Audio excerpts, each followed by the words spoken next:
Good evening. If you'd like to open your Bibles to Philippians chapter 2, we'll be reading from there this evening.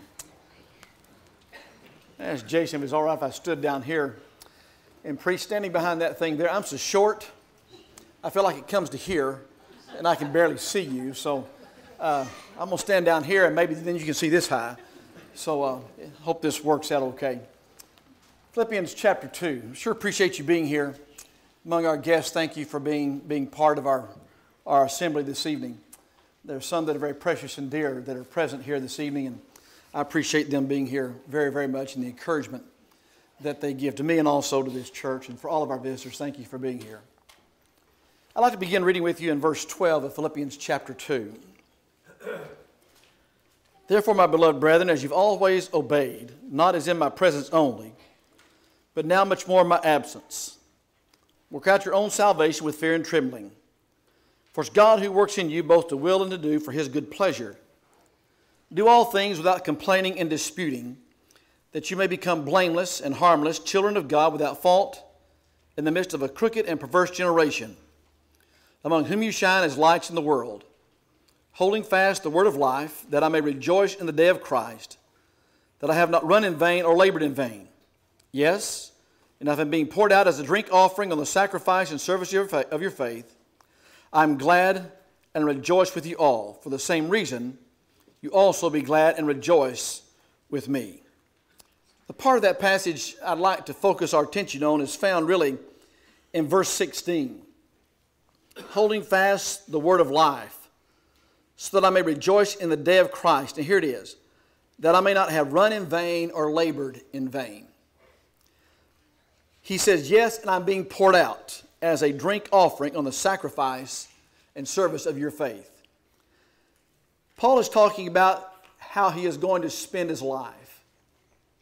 And when he looks back over his life, he says, I don't want to look back and realize that what I've done is I have run in vain or labored in vain. And he uses an imagery here that may be a little foreign to us. He talks about being poured out as a drink offering on the sacrifice and service of your faith. When the sacrifice was laid upon the altar, accompanying that sacrifice would have been a drink offering. The container would have been full and the drink offering would have been poured over the sacrifice. And as that drink offering is poured over the sacrifice, there would be an aroma that would go up. And the symbolism of that is that as the aroma from that drink offering was poured over the sacrifice, that it would be a sweet-smelling savor and would be something that would be pleasing and acceptable to God. And Paul uses that imagery. He looks at his life and says, my life is being poured out as a drink offering. He's looking at his relationship with these Philippians and by extension others. And as he looks at his relationship with them, a relationship that was formed very tight and close over a short period of time, he views his time spending with them as a drink offering being poured out as a sacrifice. And he says, I hope as I have run with you, it's not been in vain, but it has come up as a sweet-smelling offering to the Lord. He's talking about pouring out his life. He's talking about spending his life. He's talking about spending the days of his life. How is he going to pour out his life, and for what benefit is it going to be? And the fact of the matter is, we each are going to do that. We are no more going to resist the pouring out of our lives than it is possible to stall the day of our death. The day of our death is not going to come and we're going to say, wait, time out. Today's not the day. Tomorrow, come visit tomorrow. Maybe tomorrow will be right. No, we're not going to stall that day. It's going to come as it's going to come. And Paul said, just as surely, we're going to spend the days of our life. What are we going to spend the days of our life doing? In 2 Timothy chapter 4, as Paul writes this last epistle to his young friend Timothy, his very last words are uttered when he will say in verse 6, this very same imagery. For I'm being poured out as a drink offering, and the time of my departure is at hand. The time of the departure is one thing. That looks at the end point of his life. The pouring out of the drink offering is a separate thing. So here he's talking about the same imagery. I'm being poured out as a drink offering.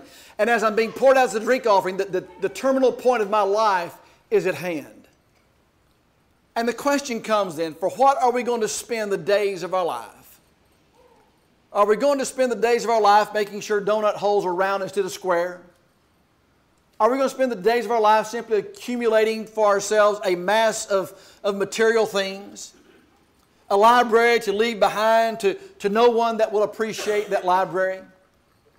This past summer, my wife and I had the privilege to take a week vacation, kind of an unusual thing for us. And we did a very unusual thing. We went over all the way to North Carolina to see the Biltmore that was built by one of the Vanderbilts. And there's one room, actually there's one large room, about as big as this room here, that was his library. Volumes of books that were there. And I was wondering as I was walking through that library, for what did he spend the days of his life? Here are all these books that are left now gathering dust, deteriorating on the shelves, and this is all that he has to show for his life. This great mansion, these great gardens, beautiful as they may be, you can see what he poured his life out for. The question comes then, for what are we going to spend or pour out our life? We're going to spend the days of our life. What are we going to spend the days of our life doing? Well, let's look at a couple of things. Let's do kind of a man on the interview of the man on the street for just a moment. Let's take, first of all, let's take Solomon. And let's ask Solomon the question.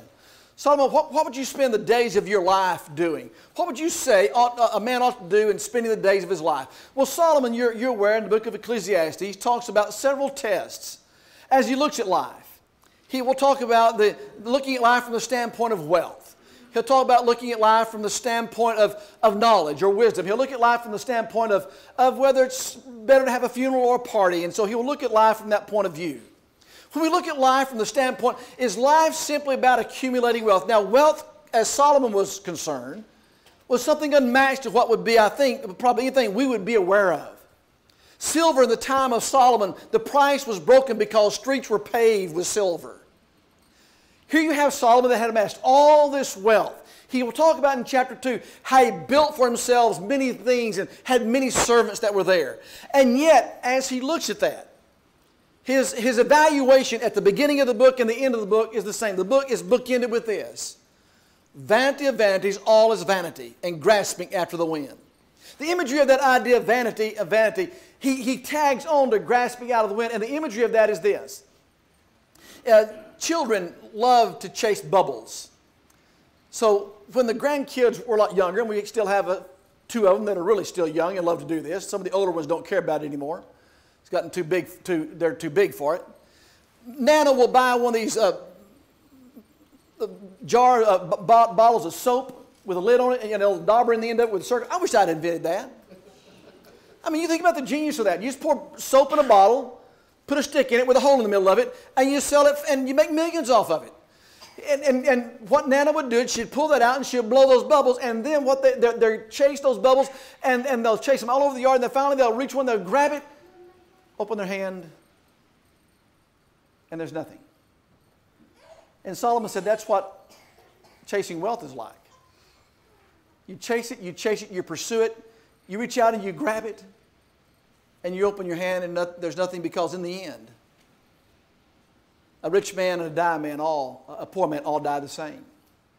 Vanity of vanities, grasping after the wind. He would talk about wisdom. And when you think about wisdom, you think about a particular kind of wisdom that Solomon had. Solomon, when he is appointed king, prays to God. And God, in essence, offers Solomon carte blanche. Anything you ask, I'll give to you. And Solomon said, well, I asked for wisdom to run the nation. I think we make a mistake sometimes when we think about Solomon being the wisest man in the world until we look at the book of Ecclesiastes. Then we think he was the dumbest man in the world. How can the wisest man in the world be the dumbest man in the world? Because the kind of wisdom he prayed for, he received. He prayed for wisdom to run a nation. And when you want to know how to run a nation, and when you want to know how to make alliances with neighboring nations, and you want to have a nation that exists in peace, you ask Solomon how to run a nation. And Solomon was wise in doing that, but he was dumb in a number of things that related to life. But when you ask Solomon, is wisdom the key to life? Solomon in the end will say, what good is it to be a wise man if in the end you die like a fool? The wise man and the fool die the same. Vanity and vanity, vexation of spirit. Well, finally, Solomon comes to the experience of the end of life or having a party, and he will say it's more beneficial to go to the house of mourning than to have another party. Why? Is it better to have just a run on funerals because we're better to have a run on funerals? Is that what he wants? No. What he's saying is that at that moment, at that pensive, sobering moment, we all are brought to reflect upon one thing: our relationship with God. The meaning of our life, the purpose of our life. For what are we spending the days of our life? You don't often do that at a birthday party.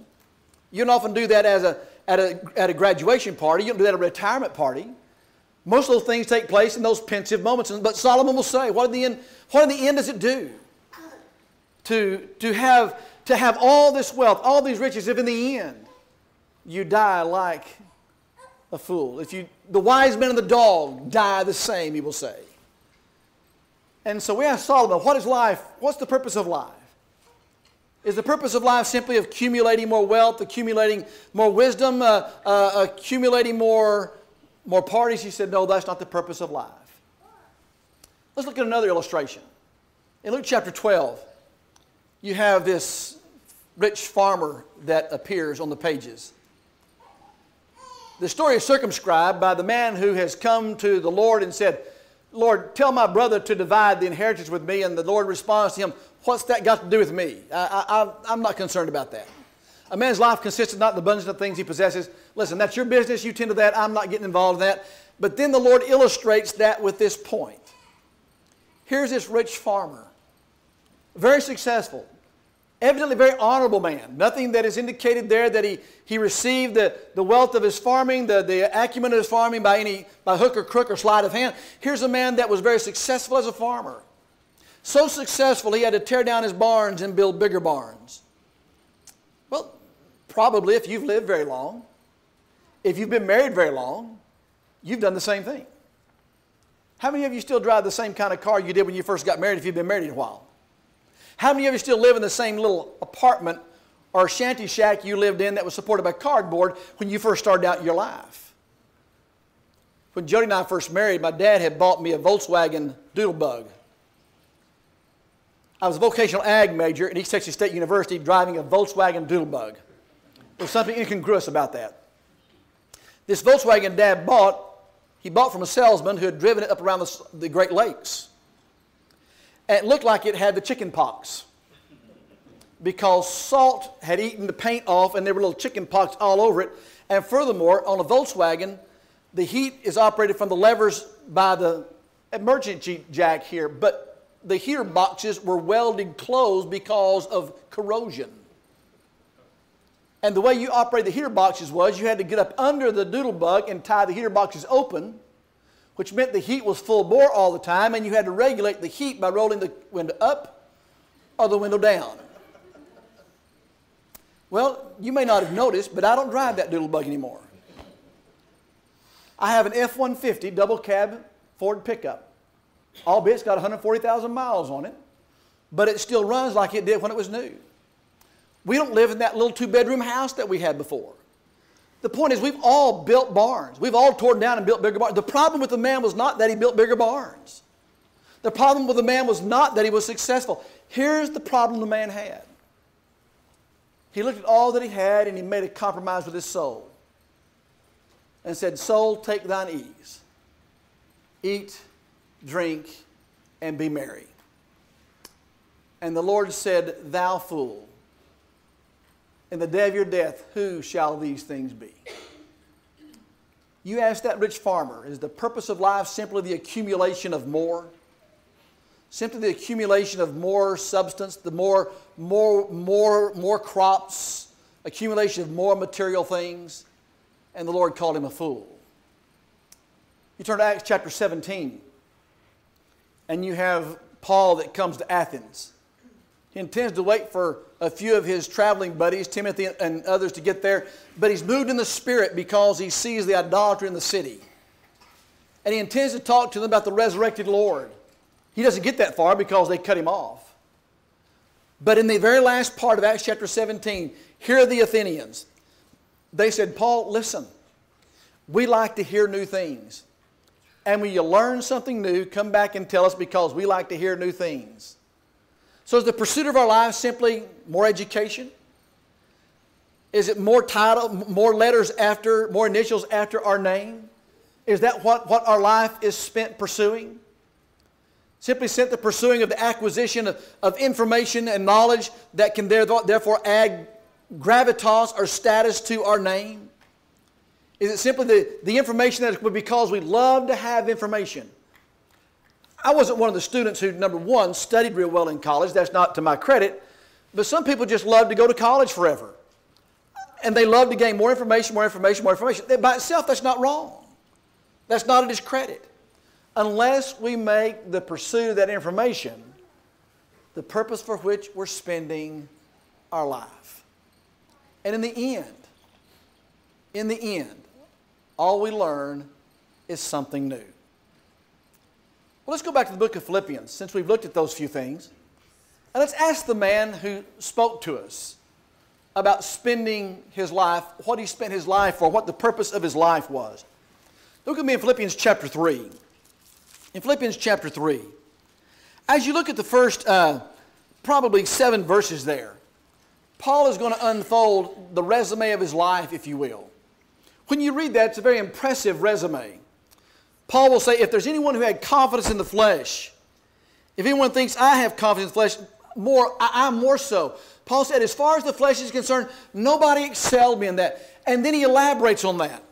Circumcised the 8th day of the stock of Israel, of the tribe of Benjamin, a Hebrew of Hebrews, concerning the law of Pharisee, concerning zeal, persecuting the church, concerning the righteousness which is in the law, blameless. But what things were gained to me, these I counted lost for Christ.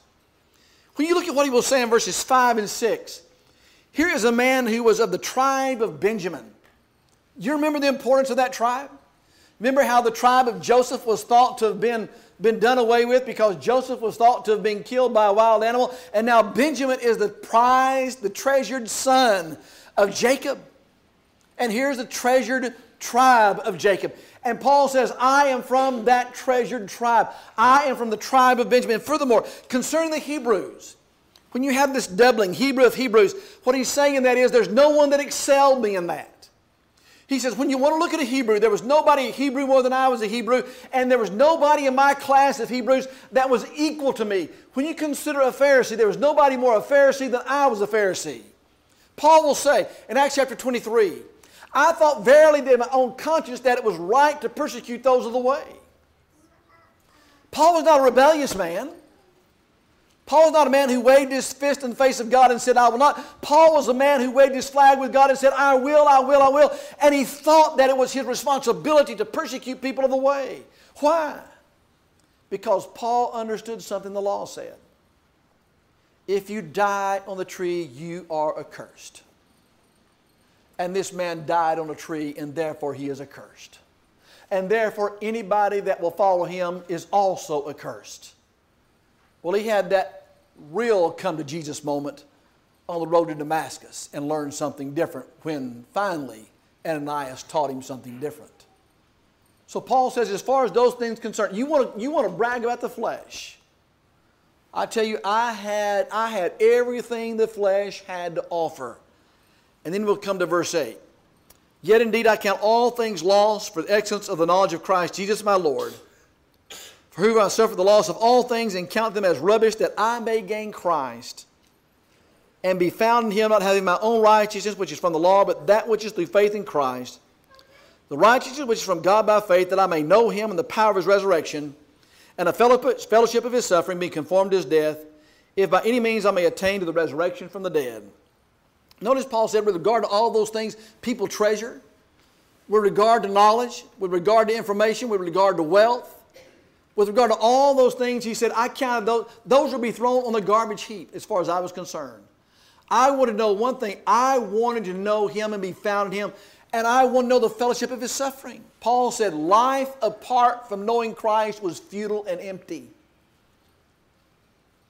And what we need to learn is that life apart from knowing the Lord and knowing his sufferings is futile and empty. Paul said, I want to spend the days of my life knowing him and be known by him and being a part of his suffering. But then he will continue in verse 12. Not that I've already attained or am already perfected, but I press on, that I may lay hold of that for which Christ Jesus has also laid hold of me. Brethren, I do not count myself apprehended, but one thing I do, forgetting those things which are behind, reaching forward to those things which are ahead, I press toward the goal for the prize of the upward call of God in Christ Jesus. Here's the imagery that Paul gives in verse 12. Here, the Lord reached out to apprehend him. And Paul said, but I've not yet laid hold on that for which I have been apprehended. God made me captive, but I have not yet captivated the reason for which I was made captive, is what he's saying. Paul, for what were you made captive? That I may press. That word press is a sense of urgency. Toward, notice he says, the goal. For the prize. Please distinguish what he says from the goal and the prize. Paul said, I press toward the goal. Maybe your text will say, I press toward the mark. Here Paul says, I press toward the goal, I press toward the mark for the prize. There's a distinction between the mark or goal and the prize. We often say in our conversations, in our prayers, we hear it. Lord, heaven is our goal. Really? Is heaven our goal? Is what this life is about when it's over? Putting this tabernacle on the ground and changing zip codes from earth to heaven? Is that what it's about? Paul, what is the goal, Paul? What is the mark, Paul? When you go back to Matthew chapter 5 and you look at verses 44 and 45, the Lord will talk about, you have heard that it is said, thou shalt love thy neighbor. But he said, I say unto you, you shall love your neighbor and love your enemy. Speak well of him. Do good. And pray for him. Now verse 45. That, circle that word that. That, here's purpose. Purpose word. That you may be like your Father. Who causes the sun to shine and the rain to fall on who? The just and the unjust. And then in verse 48 he says, that you may be perfect as your Father in heaven is perfect. That word perfect there doesn't mean sinless. That word perfect looks at the highest of whatever is under consideration. And the thing that's under consideration is, how does God love? God loves enough to cause the sun to shine, the rain to fall, and the just and the unjust. He says, here's how you love. You love your enemies. How? Speaking well of them, doing good to them, and praying for them. Because why? That makes you like your Father. Paul is saying, I press toward the goal. What's the goal, Paul? To be like my Father. Sometimes we'll hear words that mothers will say to their sons, usually intended in some derogatory term. You are just like your father. Well, what we want to hear is, you're just like your Father. Look at 2 Corinthians chapter 3. Look at 2 Corinthians chapter 3. And you see this thread throughout the larger part of the text. In 2 Corinthians chapter 3, look at verse 18. 2 Corinthians 3, verse 18. But we all with unveiled face behold as in a mirror the glory of the Lord. Notice, are being transformed into the same image from glory to glory, just as by the Spirit of the Lord. Notice Paul says, we are what? Being transformed into the same image from glory to glory, bit by bit. One success after another, often one failure after the other. Paul says, here's for what I'm pouring my life out. I'm pouring my life out to be transformed into the image of the Lord. And those who are transformed in the image of the Lord receive the prize. Look again, Romans chapter 8. Look at Romans chapter 8. And this is what I call the dream that God had for man. We alluded to this yesterday morning in one of the lessons, but come back and consider a little more fully here. Verse 28, we know that all things work together for good to those who love God, to those who are called according to his purpose. For whom he foreknew, he predestined what? To be conformed to the image of His Son, that He might be the firstborn among many brethren. What did God want? God wanted man in His image. God wanted man to be like Him. The Father wanted man to be like the Father. But man sinned. Man separated himself from God. God then said, okay, I'm not giving up on man. I'm going to provide all things that man needs to be what? To be like me, to be conformed to the image of my Son. And I know there are going to be a kind of people who are going to do that, and I am going to set the boundaries for doing that. I'm going to give the conditions by which man can do that. But my dream for man is that he be conformed to the image of the Son. And Paul said, I press toward that goal. I press toward that mark. And as I press toward that mark, those who run the race, the mark at the end of the race, receive the prize. And those who what? Who awaken the image of the Lord receive the prize. Our goal is to be conformed to be transformed to the image of the Lord. And those who are transformed to be like Him receive the prize. So Paul said, I press toward the mark. I have been captured to be like the Lord, but I've not yet captivated that. It's not going to happen in one instantaneous moment. It's not going to be like a bolt of lightning that just comes out of the sky and zaps you, and all of a sudden you're going to be like the Lord. I wish it could be like our charismatic friends think it would be. That just one charismatic moment, but there'll be change, but that hasn't worked out too well for them. I mean, you look at their life and their character and the ruination of their life, and you see they're not being transformed by that instantaneous moment. My dad really did not watch TV much, and I did not know many movies Dad liked when I was growing up. Usually on Saturday night, it was Lawrence Welk and Gunsmoke, and that was Dad. And another night was Mission Impossible and The Fugitive, and that was Mom. And none of those were very appealing to kids, you got to understand. Gunsmoke was okay because there was shoot 'em up, kill 'em up, and the good guy always won. But one of Dad's favorite movies I found out later in life was Sergeant York. Now I know some of the young people don't know what Sergeant York is, so you go home and you Google it. But Sergeant York was about this old Tennessee hillbilly named Alvin York. He was a rebel rouser. He was a drunk. Fighting was he just needed an excuse to fight. Sometimes he didn't need an excuse to fight, he'd just fight. His mother was a very religious woman. And there was a general store manager in town that was also the pastor. And his mother and the pastor were always trying to get Alvin to straighten up his life and live right. Well, it just so happened there was a girl that had grown up in the community that Alvin had paid little attention to until one day he realized she had grown up and was a beautiful young lady. And Alvin fell for her and fell for her hard. But all Alvin had to provide was dirt poor, rock hard farmland. And he knew he couldn't provide for her doing that. And so he went to a landowner in town and made a deal to buy some acreage that would have been very fertile farmland. And when he got the farmland paid off, he was going to propose to the girl to marry him, and he was going to be set for life. Well, just before York made the last payment, he was a little bit late making the last payment. And just before he made the last payment, the competitor for the girl came in and swooped in and made that last payment to the landowner, and the landowner sold the land out from under Alvin. He thought his life was over. His dream has burst. How's he going to propose this girl? How's he going to provide for her? He gets on his mule and has his double-barrel shotgun. And he's on the way to go find that guy who bought the land out from under him, and he's going to kill him graveyard dead. And on the way, a lightning storm comes. And a bolt of lightning hits that mule, Alvin, and that gun, and lands them on the ground. When Alvin comes to, the mule's over here shaking his head. Alvin's over here, and he's shaking his head, and that double-barrel shotgun's over here with both barrels turned back like that. And Alvin got religion. He thought that was God's call to him, and he changed his life. Well, transformation doesn't happen like that, folks.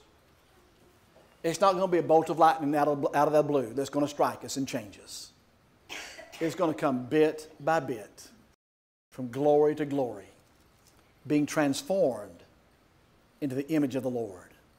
Paul said, I am spending the days of my life pressing a sense of urgency to the mark to be transformed to the image of the Lord. And I love what the psalmist says in chapter 17 of verse 15. I shall not be satisfied till I awaken His image.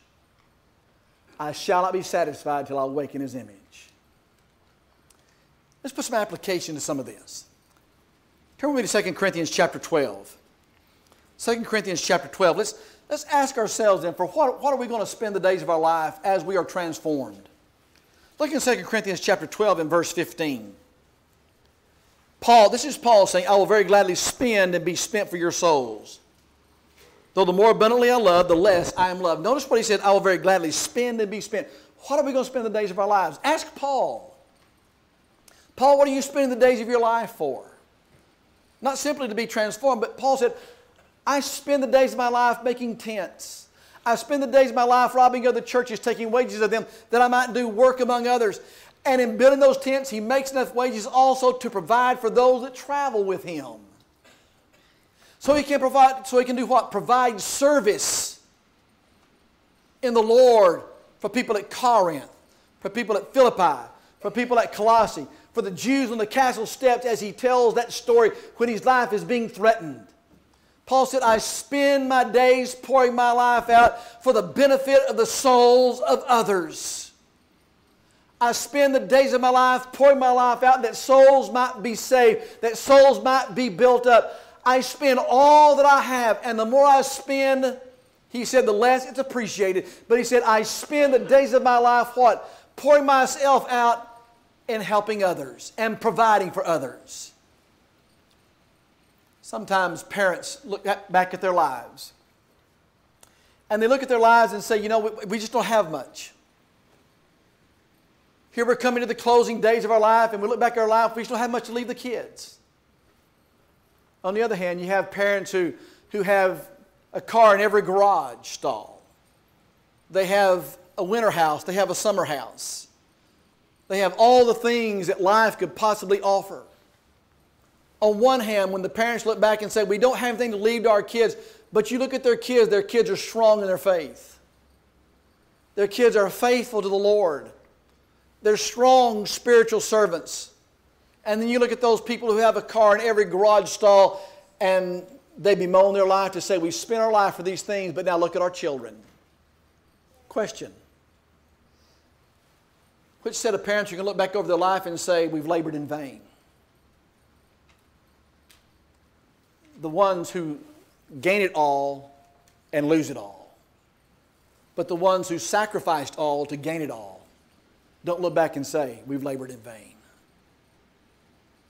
In Ephesians chapter 4, verse 28, as a part of the new man, Paul will say, no longer steal, but labor, working your hands. Why? That you may have to give to those who have need.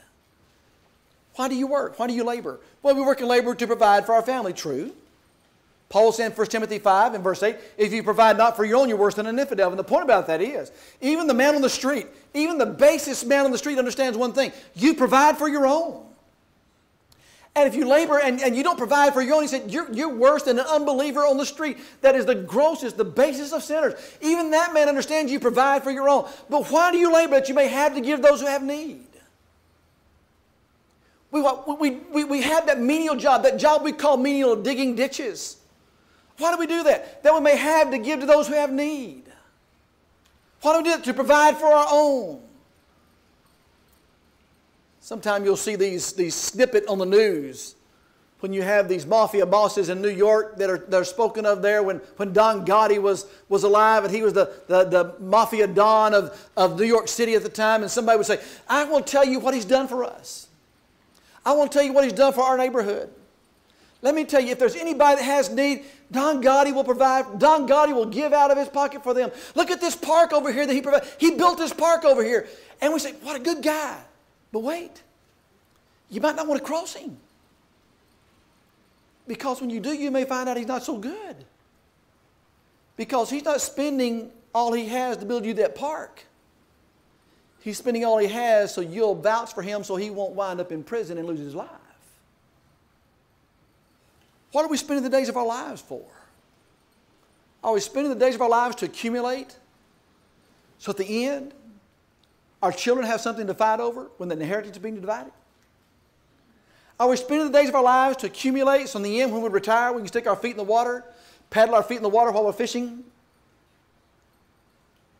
to pull in a fish to eat? What do we spend the days of our lives for? To have to give to those who have need. Paul said, I spent my life for that. I provided for others as others provided for me. In Acts chapter 9, we get fascinated with the first part of that chapter, and rightfully so. Whenever Paul's on that Damascus road and then you have that scene that the Lord appears to him, then you have the scene that appears there when Ananias comes and the scales fall from his eyes and he's baptized. And the next thing you know, he's back in Jerusalem after being gone 3 years. We have that gap there. And he comes to the church at Jerusalem and he wants to be a member there, and they say, hey, no, nothing to do with you. Until Barnabas stands up and said, look, the guy's changed. But the best part of the chapter is the last part, that last paragraph. Remember that lady named Dorcas or Tabitha? Do you remember what she did? She's made clothes for people. And when she died, people held up the clothes and said, look at what she made for me. And they testified for her. Do you think when she looked back at her life, she said, I have labored in vain, I have run in vain? All she did was make undergarments for people. And when she died, they held up the undergarments and said, look, I want to tell you the good things she's done for me. Look at how she served me. Years ago, there was a story that appeared in the news of an elderly lady who had bought a bed and breakfast by the side of the road. Husband had passed away. This is what she wanted to do. She had a bed and breakfast. She didn't charge anybody that came in. She had a little pot by the side of the door. If you want to make a donation, you came in outside, it was required. She did it at 4 o'clock in the morning to cook the breakfast and to make sure everybody was provided for that was in a part of her bed and breakfast. And someone asked her, why do you do that? She said, I just always wanted to serve others. When she looks back at her life, do you think she's going to cry like Solomon? Vanity of vanity, vexation of spirit, grasping out of the wind. One last passage. Look at 1 Corinthians chapter 16 real quickly. 1 Corinthians chapter 16. As Paul closes this letter, he speaks of some people that I think are monumental but often overlooked. He will say, beginning in verse 15, I urge you, brethren, you know the household of Stephanus. Notice that's the first fruit of the care. Now notice. And that they have devoted, that word devoted, that means addicted. They have devoted, addicted themselves, what? To the ministry, to the service of saints. When Stephanus was spoken of and remembered as the first fruits of the care, he was a man whose house was remembered as being devoted, addicted to serving others. Paul doesn't say of Stephanus, he ran in vain, labored in vain. He doesn't say it's vanity and vexation. He said he was addicted, he was devoted, dedicated to the service of others. Paul said, I poured out my life being a servant of others. I spent and was gladly spent, but the more I loved, the less I was loved. But Paul looks back at his life, and Paul doesn't look back at his life and say it was all in vain. He said, there's laid for me a crown of righteousness. Not only for me, but for all those that love the Lord is appearing. Why? Because Paul said, I am pressing toward the mark. I want to be like my Lord. We spend the day of our life. We spend the days of our life. We run the race of our life, being transformed in the image of the Lord. We run the days of our life providing for others physically. We run the days of our life providing for others spiritually. And we run the days of our life being addicted to serving other people. And a man who meets the Lord, having spent his life like that, is not going to hear the Lord say, you have run your life in vain. That is a life that is well lived. Because that's a life that's like the Lord. Paul said, I don't want to look back at my life and see that I've wasted it all. It's being poured out as a drink offering. And so we are pouring our lives out. For what are we pouring out the days of our life? If there's something we can do this evening to help you in some way be right with God, perhaps obey the gospel of Christ and be baptized for remission of your sins, we'd love to help you do that. Or perhaps we can encourage you in some way. Then won't you come while we stand and while we sing.